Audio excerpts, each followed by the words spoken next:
Hodge, we were in Halifax this past week for Touchdown Atlantic. We're going to have an intriguing discussion about our experiences, what we saw, what we did, and what we learned, most importantly. But first, I want to ask the question everybody has want answered for over 40 years. Is the CFL going to expand to the Maritimes? Yes or no? And I'm going to hold you to it. Yes, I think it is. Whoa! It is. Yes, I do. I will say I've always been bullish on expansion to the Maritimes, but I also want to provide context for that. I mean, I'm a lifelong Manitoban. I've traveled a decent amount around this country, but I'm certainly not as well traveled, even as many of our listeners are. I've always wanted to go out east. This was my first opportunity to go east of Montreal, and something that I was so taken aback by in Halifax was just how amazing and beautiful the city is. Every neighborhood that we walked through, Dunk, we walked extensively through Halifax, traveled extensively through Halifax, spent a lot of time, yes, in the touristy sections of the city, but walked through most of the neighborhoods, and we stayed not in the downtown core. We were about 10 minutes north of the downtown core in Halifax, about an hour's walk of the Common. I was just so taken aback by how beautiful the city is and how much economic development there is in the city. I mean, you walk through Halifax and it's like, wow, this must be the really nice neighborhood. I wonder what the next one is. And you get to the next neighborhood and you kind of go like, oh, this is nice too. Like my wife is from Toronto. We spend a couple weeks a year there, and I have since we started dating 11, 12 years ago. And Halifax to me felt like Toronto, but on a bit of a smaller scale, and then way cleaner, way nicer. And it's shocking to me that a city of that caliber with that many sports fans, we'll talk about the local teams there and the support they get and the stadiums that they have in a moment. But the opportunity in Halifax, I think, is simply too good. Obviously, the city has close to 500,000 people. Yes, that would make it the second smallest city in the CFL, but it's over twice the size of Regina. And while Regina can draw on the rest of the population of Saskatchewan, which is over 1 million people, in the Maritimes, you've got almost 2 million people within a 2-hour drive of Halifax. To me, a team out there obviously need proper ownership. A team could absolutely work. And I think that it would be, depending on where the stadium is, one of the, if not the best game day experience in the CFL. I'm that bullish on it. I'm with you here, Hodge. I know a lot of people have been responding to our articles and tweets and threads and probably on Instagram as well about us posting about Randy Ambrosie's comments and us even being positive about a potential expansion franchise in the Maritimes and saying, well, the CFL has been talking about this for so long, they should have already done it. But this feels different to me. And I've been through these conversations a number of years now, covering the league from an in-depth perspective, going all the way back, what's got to be like 2011 now. So not as long as some other people in the media, but this feels different. This feels more real. There's a lot of positivity in Halifax about this. And I think some of the keys here, and we'll get to as many of them as we can throughout this discussion, but the real keys here for me are a couple of stadium concepts: the Halifax Wanderers grounds and St. Mary's University Husky Stadium, where the game was played last Saturday. And I think Husky Stadium is more readily doable for a CFL expansion franchise to go there. And most importantly, St. Mary's University owns that land. So the city technically wouldn't even have to sign off on a stadium concept potentially going in there. And St. Mary's University wants this, and rightfully so. If St. Mary's University gets a stadium of this caliber on their campus, yes, it's great for the CFL and for the football games that they could host there, but for the other events that they could have there on campus, it would boost not only St. Mary's in terms of the amount of students that would enroll there, but I think just the economics for that university as a whole. You could have concerts there the entire summer and potentially even events such as, and I don't want to get ahead of ourselves too much, but an outdoor hockey NHL game. Could you imagine Sidney Crosby, who was from out there, or Nathan McKinnon going to that stadium, playing in an outdoor game, and how much interest there would be? Now, obviously, we need a stadium of that size first for these types of things to happen, but this is what St. Mary's, I think, smartly is envisioning in terms of welcoming a CFL stadium there, and we can see the footprint. I've been there a number of times to St. Mary's, and Steve Samara, the head coach of the Huskies football team, was kind enough to show us around the facilities there and the boost that it would give to that football program, the athletic department, on top of just the sheer economics, would be great for SMU. So there are many reasons to be positive about the potential of it. But Hodge, I will say that until I see it with my own eyes, I won't believe it, like a lot of our viewers and listeners and readers out there on 3downnation.com. Well, I don't blame anybody for being skeptical about this. I totally 100% get that. Perfectly valid. This has been something that's been talked about, Dunk, since before you or I were alive. Like back in, I think it was 1981, 1982, there was a conditional franchise granted. And 20 years ago, Mark Cohan hosted the first TD Atlantic in Halifax at that same stadium, Husky Stadium at St. Mary's University. So in many ways, each generation, right, every 20 years, somebody comes up with this amazing idea and pretends that they've reinvented the wheel and it's new and it's fresh, when in fact it is just regurgitating old ideas and hoping that they stick this time. I'm not positive that this idea will stick this time. Obviously, I don't have a crystal ball, but Randy Ambrosie did indicate that there are multiple franchise owners, potential franchise owners interested. And we also heard that from non-CFL sources who had boots on the ground in Halifax, which I took to be very interesting. The other thing that I will speculate is, given how bullish a lot of the folks around expansion are, my speculation would be that the only reason that a conditional franchise has not already been awarded is that you have multiple ownership groups who are interested, and the league is doing its best to have them bid against each other, because obviously not only does the CFL want the best possible ownership group, they also want, right, the best financial kickback for the rest of its teams in the form, presumably, of an expansion fee. We haven't had an expansion fee in the CFL recently enough that I think we could potentially ballpark one appropriately. But at the end of the day, the CFL, I think, realizes if they're going to do this, they have to do it right, and they need to find the perfect owner, or at least a very, very good owner. They've hit home runs, I think, in BC and Montreal. They're looking to hit another one out east. Let's talk about the stadiums, because you already talked about Husky Stadium a little bit, Dunk. I'll talk about the Wanderers grounds, right? We know that the CFL is not going to get a stadium built for it, essentially, from the city's behalf. That is not going to take place. The CFL is not going to get a CFL-only stadium. They're going to have to share. The Wanderers grounds is the best location for a stadium in Halifax, and I think would give Halifax the arguably best location of any stadium in the CFL. That's that location where the Halifax Wanderers of the Canadian Premier League plays is incredible. You've got a ton of green space. You're about a half a kilometer south of the Common, which is the largest urban park in the Maritime. Super lively, super entertaining in the summertime. You got all these live sports happening and events. It's lined with local businesses and beer gardens, a very cool place to hang out.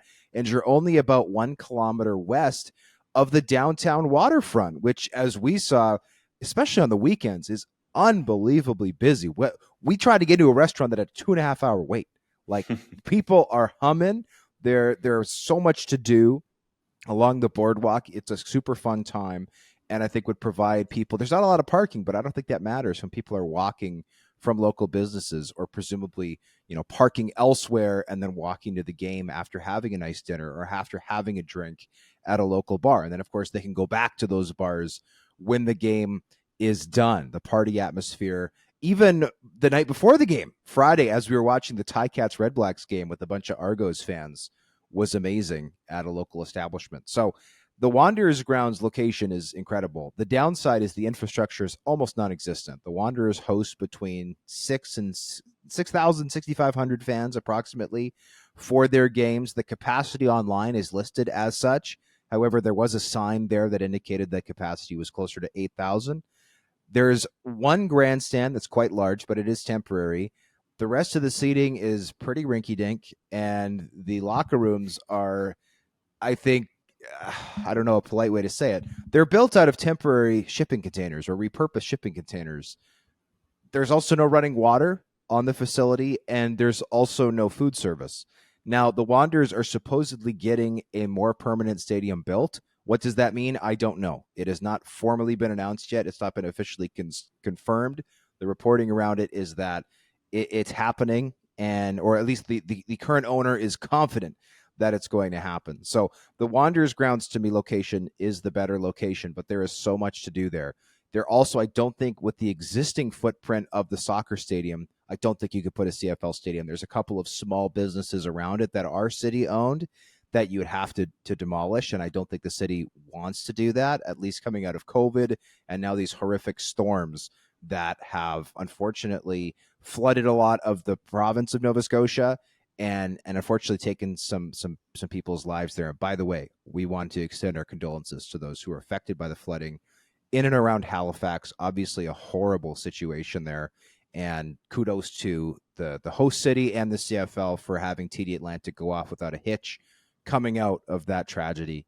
But the St. Mary's facility, Husky Stadium, has a lot of permanent infrastructure. We learned that apparently there is a 20-year plan, 20-year-old plan to build it out to be a 24,000 seat stadium, and it wouldn't affect really any of the existing infrastructure there. There's enough space to do it. The only concern I had was the track going around the field, and you saw it on the broadcast, the kind of bright, kind of sky blue, I don't know what you call the color, track that goes around the field. And having been there and talked to some people, it's clear the university would shed no tears if it disappeared. It's not regulation. There's only 7 lanes on the straights and 6 on the curves, and the surface is also not good. You can see it when you walk on it. There's a lot of tears. It's kind of in disrepair. So to me, if you were willing to invest the money as a province, as a city, as a team, whatever, the Wanderers grounds provides an amazing opportunity. But St. Mary's would still be a very good spot for a CFL team. It's about 2 kilometers west of the waterfront. It's about 1 kilometer south of the Common. And that was what we saw from our tours there. We talked to locals on the ground. We toured both facilities. A ton of potential with both, more so at the Wanderers grounds, but I don't think Husky Stadium is any consolation prize. I think it would still be a very cool environment for a game.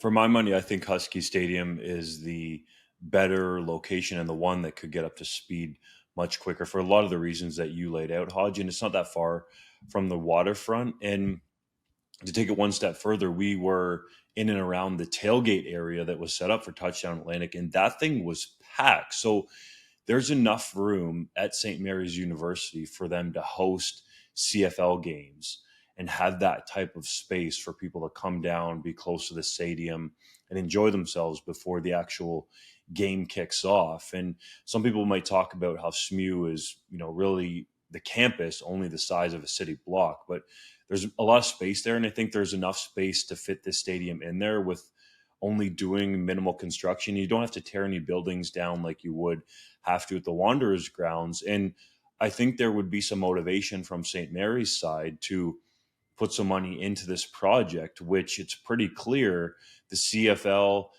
is not necessarily going to get that money from the city of Halifax to go into a stadium. Yes, in 2019, there was that conditional 20 million that they got from HRM, but that went by the wayside after COVID happened, and now there's been the forest fires and the flood. So I think there would be more motivation from St. Mary's to put some of their money into it. And if you find an owner who's willing to back this thing, most importantly, the concept, you can see it right in front of your eyes. And you went over smartly the population, the downtown, how it could create a buzz there. Like, we asked multiple people who were living in Halifax what they thought of a potential CFL team coming there. And they talked about how there's all these events that go on in Halifax in the summer. And with all due respect, then you say, well, can you name all of these?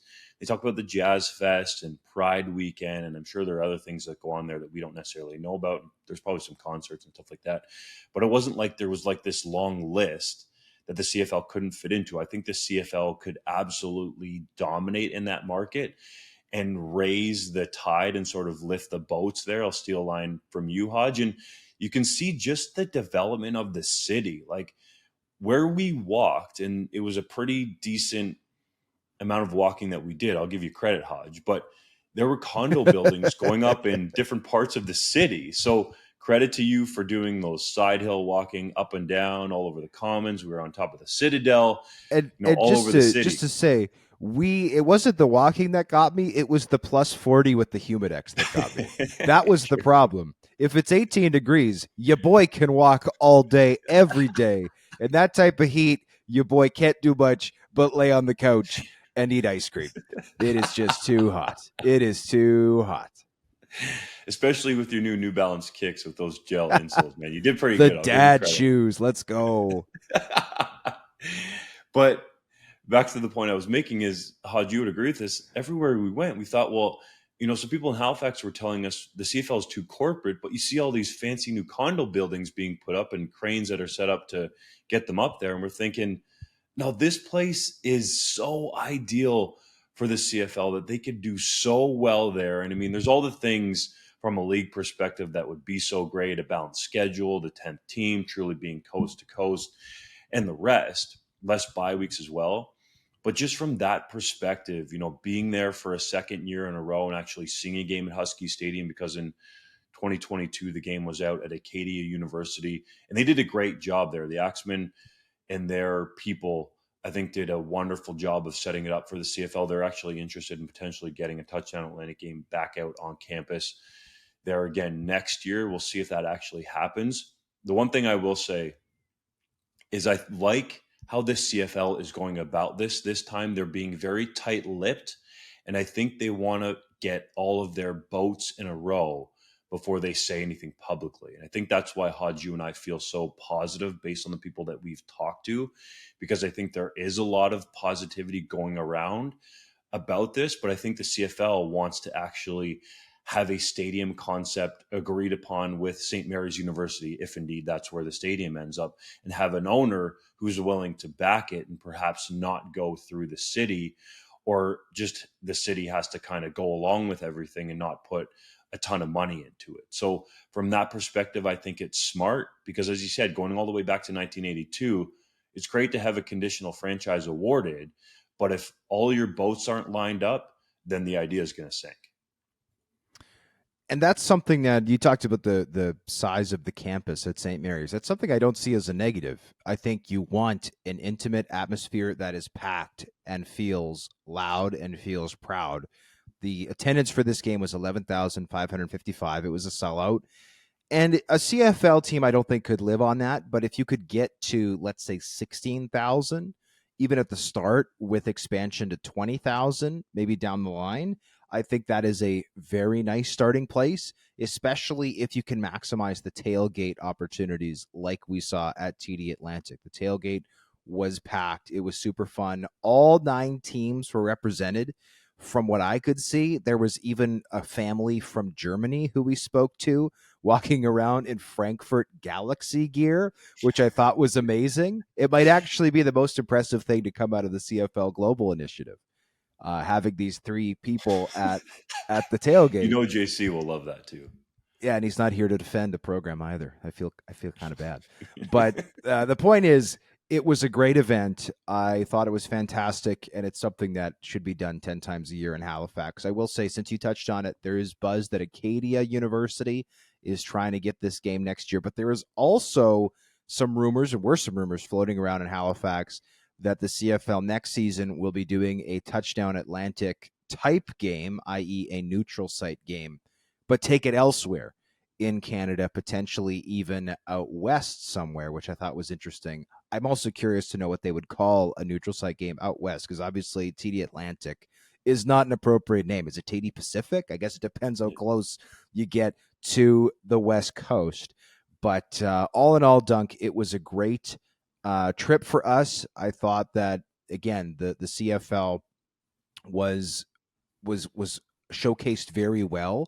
Again, it would have been nice if the game hadn't taken place in extremely hot weather. It would have been nice if the game hadn't taken place after such a difficult tragedy for the province and the city to overcome.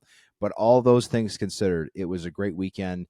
I can't speak highly enough about how well the game was run, how well the event was run, and again, the positive momentum that really seems to be behind this. But at the end of the day, I do want to qualify that by saying the proof will be in the pudding when it comes to this, because as Randy Ambrosie has said, he wouldn't call this a do or die moment for the CFL, but he has essentially acknowledged that if they can't get this done, it's time to move on, at least for a significant period of time, and maybe try to crack the Maritimes nut, so to speak. In, he didn't give a timeline, but I'd speculate that by taking a break and coming back to it, he's talking about a period of 5 to 10 years, or potentially even more than a decade. You can't go away from this in 2023 and have it sound like a fresh, new, cool idea in 2025. You'd have to take a significant break from this thing. Obviously, we hope it doesn't come to that, because, again, getting to 10 teams, getting a team out there, I think would be amazing. But we'll have to wait and see. Shout out to Olivier Poulet and his communication staff for taking care of us all week, Hodge. I don't think those guys and people in his team get enough credit for what they do behind the scenes. And also the CFL events team crushed it over the weekend there at Touchdown Atlantic. These people are working round the clock to put on these types of events. So I think they did a very great job out there. All the Haligonians, are they called, were I believe so. very, Yes. oh, yeah, I think that's what it is. We're very courteous to us, I would say, out there. And the one quote that stuck out to me from Randy Ambrosie was talking about that last kilometer that the league needs to cross over. If I'm reading into that again, I think that's him sort of saying to us, like, we're positive about this too. There's still some things to cross off and go over, but that this expansion talk could actually be real. And if the league, as you mentioned, Hodge, is talking about taking this event, a neutral site game, elsewhere in the country, that perhaps that also bodes well for the potential of an expansion franchise coming to Halifax. So at the end of it all, there's a lot of positivity. You can definitely see how a team would thrive in that market and how interested owners would want to have a CFL team out there, because you'd be the only pro sports game in town. And in the summer, it is absolutely beautiful out there. And Haji, it wasn't even that hot on Saturday. There was a lot of cloud cover. You were okay. I think people would get through it. And No. honestly, I think at least for the first few years, if a franchise actually was able to be set up and got running out there, you'd have a lot of Canadians from across our great country going out there to support their CFL teams and also to check it out, because it gives a good reason for CFL fans to go see the East Coast. That's how essentially you and I got there. I've only been out there one other time before the last 2 years to cover a game at Acadia University. So thank goodness for Canadian football taking me out there and discovering the beauty of the East Coast. Okay, that's a lie though. That it was feeling like 40 degrees at kickoff, and then at halftime, the wind picked up and the clouds came in. The first half, I baked like a chicken breast. It was Like a lobster. it was tough, like a lobster. Yeah, that'd be a better comparison. Though I think most people boil lobsters instead of bake them. But I take your point. I take your point. One thing I will say about the event, and this might sound self-serving, but first of all, check out our exclusive interview with Randy Ambrosie that we did on YouTube. We did right off of it, but you can watch the video in full on our YouTube page. Was that 3Down Nation was the only independent publication covering this event. Most of the availabilities, there was Rob Vanstone from the Saskatchewan Roughriders, and there was one reporter from the Canadian Press, and then you and myself. So we made up essentially half the media contingent on the ground in Halifax. And it is unfortunate that travel has become very limited for a lot of publications, but I was very proud that we were able to represent ourselves so effectively and ask a lot of the questions that needed to be answered by the league and by the two respective teams before and after the game, not only about expansion, but also just about what's going on with those teams. We know that publications across the country wrote off those quotes from questions that we asked, and we're cool with that because we do the same thing in reverse. But I was proud to have been there and do the reporting on the ground that not only benefited our publication, but readers from other publications as well. Yeah, it was a fun week. Before we move on, Hodge, shout out to all the Argos fans who are representing out there, because I think going into the week, dude, honestly, we both thought that it would be a pro Rough Riders crowd and it would probably feel like a home game for Saskatchewan, but that was not the case. And the one night, what was it? Friday night at Dirty Nelly's in downtown Halifax, that Yeah. bar was packed with Argos fans. Pinball Clemens was there. There was other people from the Argos organization that were in there. Like, the Argos fans represented. So whenever there's people out here taking pot shots about how small the Argos fan base is, I think they've seen a modest uptick, and those people are out there representing. So shout out to the Double Blue fans. Well, we also did speak to some Argos folks who indicated that had this game been played at BMO Field, they felt like they could have had over 20,000 people in the seats for the first time in a long time. Now, obviously, that's speculation on their part, and the Argos don't get to play at home for a while. But that is one thing that I do think is hurting Toronto's attendance a little bit, which is when the CFL essentially buys one of Toronto's home games and puts it out east, as they did last year as well. It does hurt the momentum at BMO a little bit, because surely there are some people in Toronto who haven't been to an Argos game in a bit who would go, hey, they're 6-0 for the first time in 80 plus years. I want to go to a game. And it's like, oh, well, the next game is in like 4 weeks from now, because the schedule is so weird. I don't think having inconsistency there is good, but all the more reason, Dunk, to have 10 teams and a more consistent schedule.